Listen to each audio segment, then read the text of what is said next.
Hello, everyone, and welcome back to Esoterica. I'm Leah Eichler, and I'm here with Susan Catto and Andrew Clark. Welcome back to the show.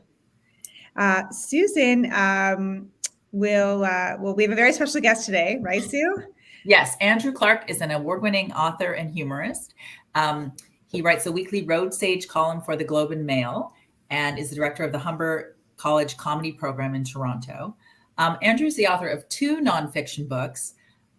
Most recently, A Keen Soldier, The Execution of Second World War Private Harold Pringle, was nominated for a Governor General's Award for Literary Nonfiction, as well as several other national awards. He was Canada's first full-time comedy critic, and his first book, Stand and Deliver, Inside Canadian Comedy, is still the textbook for the history of comedy in Canada and comedians in Canada. He is a freelance journalist who's written for publications including the New York Times Magazine. And also he has written for Esoterica, a short story, Chickamauga. Which is our, I believe, our best read story on Facebook. So yeah, thank you for joining us, Andrew. Oh, great to be here. I'll have to do some more Civil War battle short stories. Fredericksburg and Spotsylvania. You know what? It hit a nerve. I mean, it hit a nerve. Definitely, people. People are touched by war stories for sure. Definitely. Well, and your most recent book, A Keen Soldier, is a war story. Can you tell us a little bit about that book? Sure. Yeah, it's about the last soldier who the Canadian Army executed, and his name was Harold Pringle, and they executed him by firing squad in July 1945. And I had heard about that story sort of a long time ago from my grandfather, who was an officer in the Army, Canadian Army, during the Second World War in Italy. And it sort of came up in conversation. There was an Australian movie called Breaker Morant that had just sort of gone on and talked about military justice. And there was a firing squad, and I think Mel Gibson was in it, and another famous Australian actor, Brian. Mel Gibson. Yeah, I believe he was one of his first films. Anyway, and so it got my grandfather saying, "Oh, military justice, I can tell you about that." And then he went on to describe how basically, at the end of the war, he and a number of other soldiers had been kept in Italy waiting to execute this soldier, and how nobody wanted to execute him. And he was quite visibly sort of upset by the whole thing. So, years passed, and then after he passed away, after he died, I started to look into it. And then the story itself was a lot more intriguing and sort of engrossing than I thought. So I started to investigate and wrote the book. So, I mean, it's interesting. I mean, I a journalistic background as well. And I'm just curious, when you write works of nonfiction right now, it seems, I know media, like the newspaper world and the media world, is facing this pushback because, what is the truth, and there's bias. I mean, how hard is it to get, the truth out in a story in, a universe where everyone doubts everything? Well, in part, I was a little bit lucky because Keen Soldier was my most recent book, but it came out before Twitter and Facebook sort of swarmed on the world and proliferated all sorts of other stuff. Right. But I mean, I think that the nature of writing nonfiction is always that you have to understand that it's a version of the truth. No one will ever know the truth. You're doing the research in such a way that you're trying to find out as close as you possibly can what really happened, but you have to acknowledge that you weren't there. And even if you were, your recollection will be twisted by time. So you're telling the story in a way that is absolutely as close to what really happened as possible. And you do that by multiple sources, corroboration, documentation. In the case of A Keen Soldier, going to Italy to do the research so I could see where things had, happened. All of those sorts of things would contribute to where I got to the point where, as far as I was concerned, this is as close as I or anyone else was ever going to get to what really happened. Mm-hmm. And, that's sort of the investigative part of it. And it's not investigative in where you're ambushing people and saying, give me an answer. It's more the going through, boxes and boxes and boxes and boxes of files looking for something. And then, again, this was pre-internet. So I would send out letters. So I started out by just sending letters to people with the last name Pringle in the area where Pringle was from and things like that. And so it was that kind of research to start. Yeah. So you just have to accept that, you won't get the all absolute truth. Right. Now, interestingly, after the book was published, you did hear from some people who had also been involved. Can you talk a little bit about that? And did that, corroborate what you had found previously? Yeah. I mean, there was a number of things. One of the people I interviewed was a guy named Ramsey Park, who was this officer who ran the firing squad. My grandfather was sort of thought he was in line to do it, but he was lucky and didn't have to. But it was Ramsey Park who did. So I managed to contact him, and at first he didn't want to speak with me. And my position was, if I asked someone, would you like to speak with me? And they said, no, I left them alone. Right. So he said, no, thank you. And I left him alone. But then he contacted me and did want to speak. So over the course of about a year, I would drive to London, Ontario and meet with him. And I think it must have been very odd for him because he had never spoken to anybody about this experience but me. And Right. so, in a movie, it would almost be like, was I real or not? Because there was no one else there. No one ever seen me. Anyway, after the book came out and then years went by and Ramsey Park, he died. Then I got contacted by his family who found my book, and he had never talked to them about it.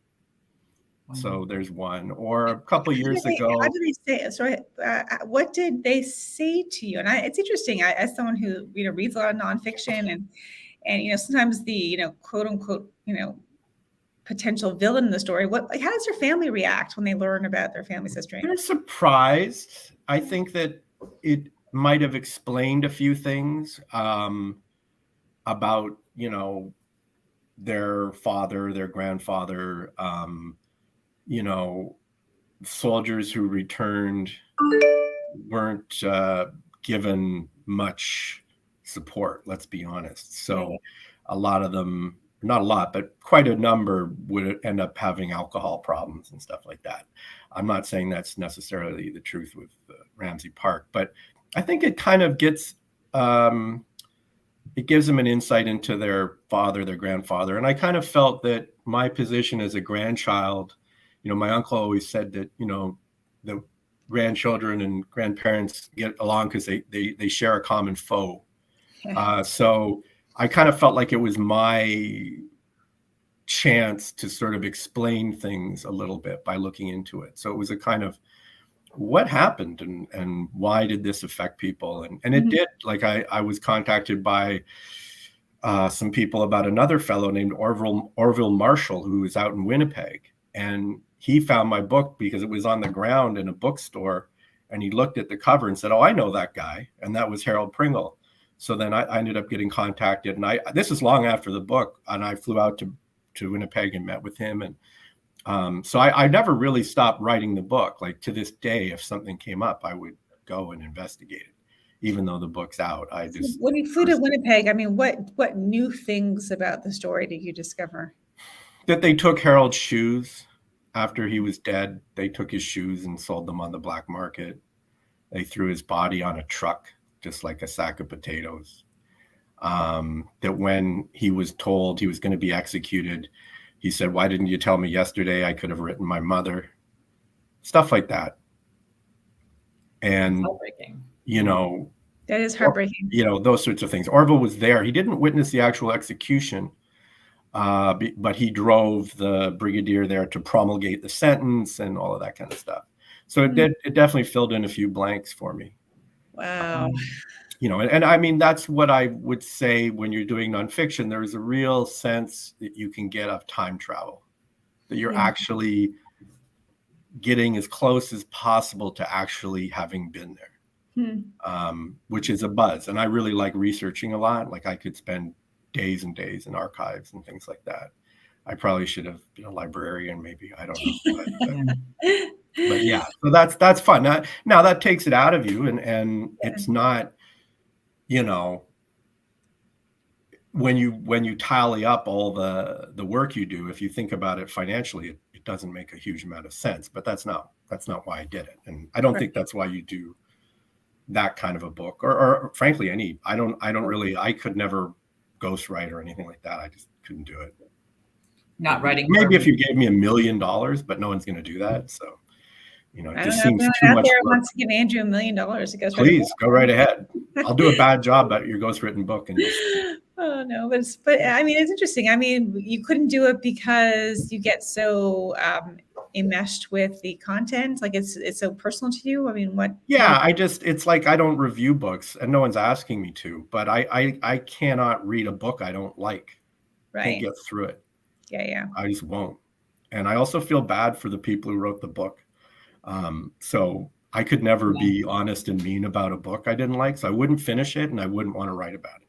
That's So, for instance, for me, writing's a bit like that. And I think that it's a little bit like, you want to be in love, right? If you're getting married, because, if it's important because it's a long road to hoe, right? And I don't mean that in a negative sense. It's just like, so you want to be in love with your project because it's going to, especially with writing, it's actually, you're going to have moments where you really hate it and you hate yourself and all that kind of stuff. It is a slog, yeah. Do you mostly read nonfiction, and are there any nonfiction writers that you especially like? I'm a pretty bad reader, probably, to be honest. I do read, but I read weird things, obscure Civil War nonfiction that no one would be interested in, humor, novels, but I'm not good. I know some people are compulsive readers and they have books with them all the time.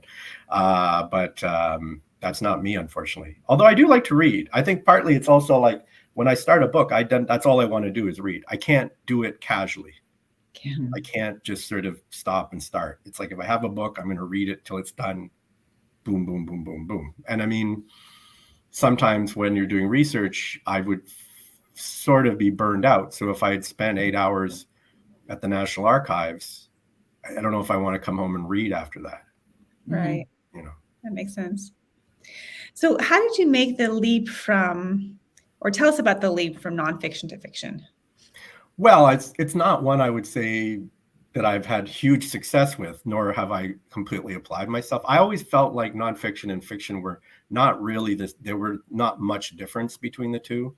And, I'm sure a lot of novelists and fiction writers would take great offense to that. But to me, it was always, you have to make the reader want to know what's going to happen next. You have everything that you have to do in fiction, you have to do in nonfiction. You can't just tell the reader, well, it's good for you, so you should read it. No one's going to do that. Right. And I would say that when you write fiction, they accuse you of not making it up. Oh, it's all happened. And then when you write nonfiction, they accuse you of making it up. That's actually very true. That's probably the big difference. I'll go that way. Yeah. Writing say that short story Chickamauga I think a big part of it was Esoterica being there, and the idea that there would be a venue where you could write something interesting and get it in front of people who are also interested. So for me, that was really fun, and I think that's what magazines like Esoterica can offer, which is readers and writers, and often both at the same time. Just being creative and not having to worry about all the crap that is out there. Right. So for me, that's it. I mean, I think with with The Keen Soldier, I was accused on occasion of fictionalizing. It was creative nonfiction, and I did fill in things that I would assume, but in the book it was very clear when I was doing that, so I felt comfortable. I mean, I think fiction, at its best is sort of transcendent, and I think nonfiction can do that as well. And you do have, the nice thing with nonfiction is when you're stuck, you can go back and say, well, what happened? Like, what do I know happened? We know that Harold died at, 6 in the morning on July 5th, 1945 at Avellino. We know these people were here. So when you're structuring the book, you can look at it all. So the challenge for me with something like that, where your character is dead, everybody knows it's over. So the challenge then is you have to somehow get the reader to forget that. Right. Otherwise, they know what's coming. But if you can get them to forget it and make them think he's going to live, and then you see that he's not, then hopefully you get that whole thing. But you have to make them forget what actually happened. Right. With a novel, unless you're doing it like a noir, where, you know, like in a movie like Sunset Boulevard, where you start off and he's dead in the pool and he's doing a voiceover and telling you, well, here I am, I got the pool. And then we're going to find out how we got there. Yeah. I remember working with Martin Amis at Humber, and he said something like, London Fields wasn't a whodunit, it was a why do it. Right. And so, you know, he had interesting ideas about, you know, how you can structure stories and stuff like that. That's very cool. Mm-hmm. Now, in your you have completed a novel recently. Can you tell us a little bit about that, and also, I don't know, what you enjoyed most about the fictional element? Well, it's called, the title right now is The Wolf Lake Revenant, and if it ever gets published, I'm sure the first thing they'll do is change that title. So it's a working title. I guess in genre, it's a supernatural thriller about a man who gets away with a murder, and then years later, there's a reckoning, and he's going to have to pay for what he's done or find a way not to. So it's a revenge. I guess it's close to like a medieval ghost story, I suppose, where there's often like a corporeal, if that's the right word, entity that's coming back looking for vengeance and stuff like that. I don't know. I mean, it's something that I had knocking around for a bit. I think that like a lot of, I wonder how many novels came out of the pandemic. I know a lot of people started novels. I was sort of on the way a little bit. So the novel became a real pleasure to work on. And I guess the one thing I would say, not the one thing, but for me, one of the similarities between, say, nonfiction and fiction was that when I feel like it's working, and of course it's for other people to decide whether it actually works, but at the time, I always feel like I'm meeting these people, I'm seeing them. Right. And even if they're awful people, I kind of enjoy being with them.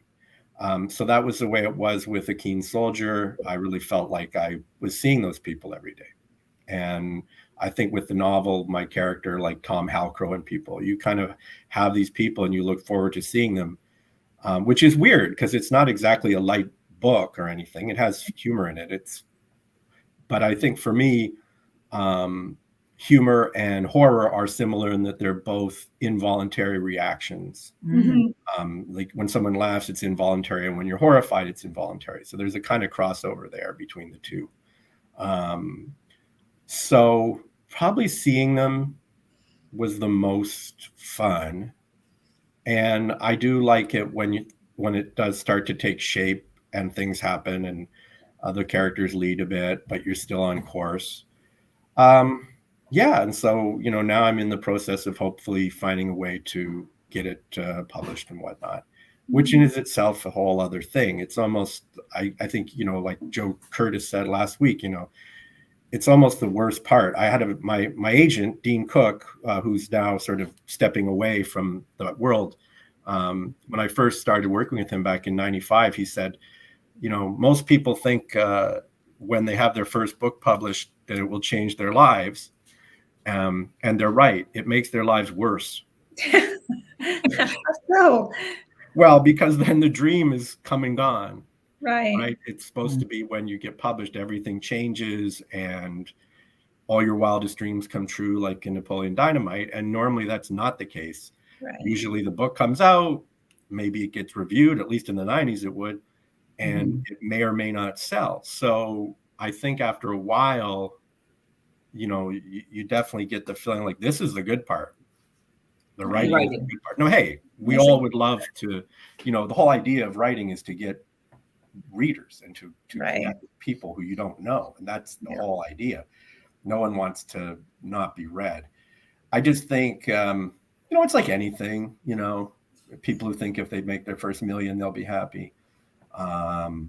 Maybe, but, so, joy really has to be in the process. I mean, you have to really love what you're doing, right? Yeah. I mean, and it's like running a marathon. So people love running marathons, but they're tiring and they're hard. So for me, writing, I'm not a happy person if I'm not writing, basically. Right. Which is weird because I should then just write constantly all the time.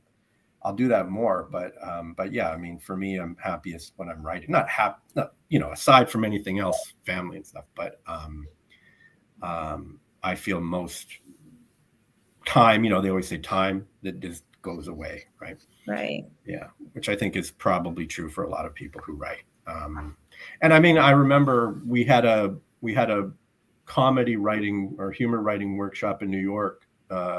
We did it one year with Humber, and we had drawing a blank on his name. I just had The Ask. He wrote The Ask. Funny book. Oh. Anybody remember? I've read that book. It's I'm gonna look it up. I'll find it for you. But he said, which I thought was really great. He said, Sam Lipsett. There you go. Yeah. So he said, I control the writing, they control the publishing. That's right. So, his attitude was like, well, I want these, and he's a successful novelist who's written some really great books. So his point was kind of like, I'll keep writing my books and I hope that they will keep publishing my books. But he wasn't sort of, well, if they don't publish them, I'm not going to write anymore. That's like, not going to happen. Right. Now you can drive yourself nuts, at a certain point. And I think we've all done that. You can get kind of intransigent and think, well, I'm doing this. And I think sometimes writers, particularly I think maybe with novels, maybe get a bit too hung up on one project. Mm-hmm. They could take a little bit of a lesson from screenwriters maybe or journalists where, it's probably a good idea to have a few things on the go, right. To not,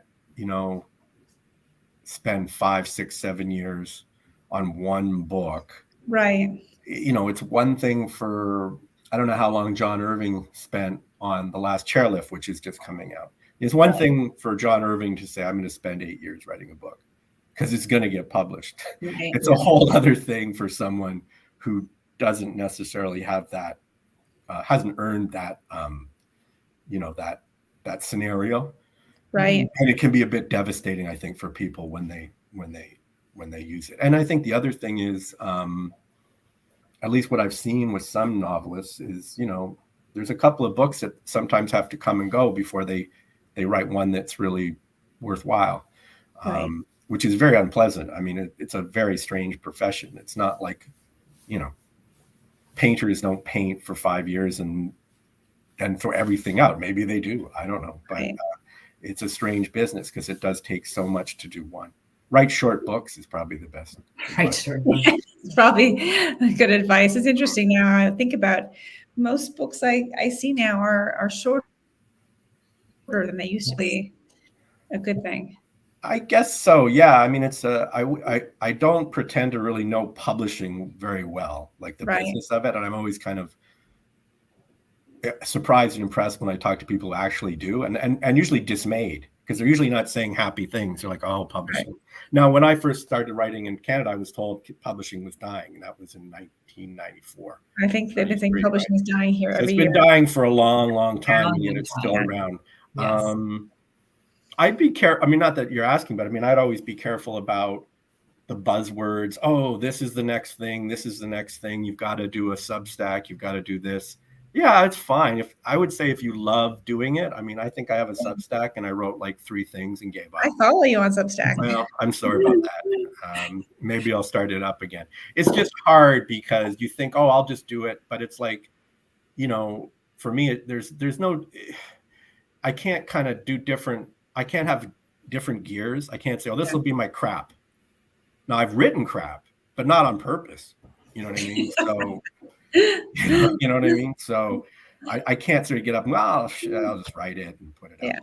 This is not I'm wired. And also, I mean, I know a lot of people are leaving Twitter now. Like, I think I have one, I don't go on Twitter. I left Twitter a long time ago because I just found it too awful. It is pretty awful. And I think that sometimes there's been pressure on writers to get on it's almost like a fight, and fight. And I think I've seen, I won't mention people, but you can kind of see them growing tired. So at first they want to fight everybody, and then after a while you start to realize, there's a lot of people out there who owe me one. Right. And then you start to hear footsteps, as they'll say in football, where you're going across the middle and you hear those footsteps, and you start to see them grow tired of it. And I also, depending on the person, they flame out. And at the same time, you're like, well, you do have 28,000 followers, right? Which is a lot, but it isn't really. So you've kind of made yourself unhappy and depressed for what?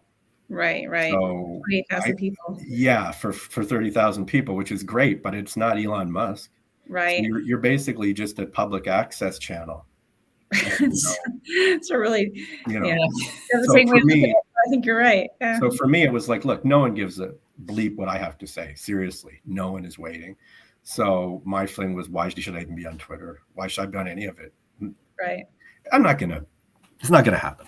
Right. Interesting. So, well, I think you're right. There is a shift happening. It used to be writers had to be on Twitter, and now I think many will.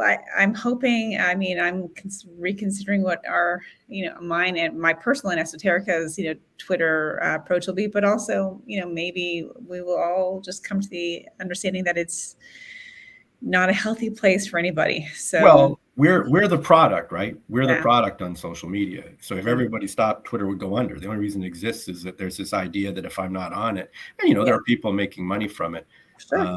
But yeah, for me personally, I also, one of the advantages of teaching at Humber is seeing young creative people.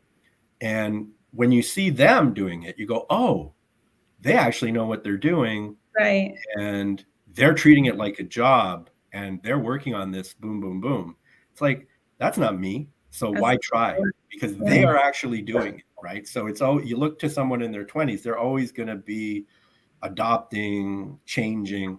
They have the energy to make that stuff work for them. And so for me, it's kind of, I hate to say it, knowing my place, if you will. And just like, that's not me. Number one, I don't want to do it. Number two, if I did, I'd be bad at it. So there's no margin for me other than writing something stupid on Twitter. I mean, when I started following it, I had people I enjoyed, like someone like Adam Sternberg, New York Times, who was really funny and would tweets. I would miss that, but not so much that I wanted to be on it. So yeah, not to go off on Twitter. I mean, no, but I think that should be maybe a topic of. But I don't want to participate at all. Maybe soon I will do a show on whether authors should still be on Twitter, because maybe that's that's something that I would miss is literary Twitter if I do go off. But a lot of the people that I follow have been talking this week about going off the site, and so I think that it sometimes forces people to do stuff that is against their grain. Not every author is an introvert, Right. But again, not to bring up Martin Amis again, but when I met him, I said, it must be strange for you to meet people who really feel like they know you and you've never met them. And he said, well, they've read my book, so they know me. They do know me. So I kind of like that relationship. Where there's a little bit of mystery, but like, let's face it. I mean, Thomas Pynchon, does anyone know what he looks like? I mean, so he looks smart, doesn't he? I mean, he looks like he knew it all along. He's like, I'm out of here. Writes his books, rakes in the check, and gets to do whatever he wants. Yeah. So maybe we should all, now don't try to write like him, because that's tough. But anyway, I mean, it's a tricky one. And it's tricky. I think, but I don't hear people being told how many followers do you have, blah, blah, blah. They're always looking for the sure thing, and not only in publishing and everything, but they tend not to hit it. And then when they hit it, they're like, oh, that's it. Right. That makes sense. Yeah. Well, I think we do need to do another episode on Twitter. I think we need to see how this this pans out. And in the meantime, if you're tuning in, don't miss Andrew Clark's short story on Esoterica, exclusively on Esoterica Mag, Chickamauga. It is our top read story on Facebook. So please check it out. And you can go to andrewclark.ca to see it. more about Andrew and his work. And highly recommending his book, A Keen Soldier, and also Stand and Deliver, Inside Canadian Comedy. Thank you, Andrew, for joining us today. Thanks very much, guys. All right. Well, until next week, everyone. See you later.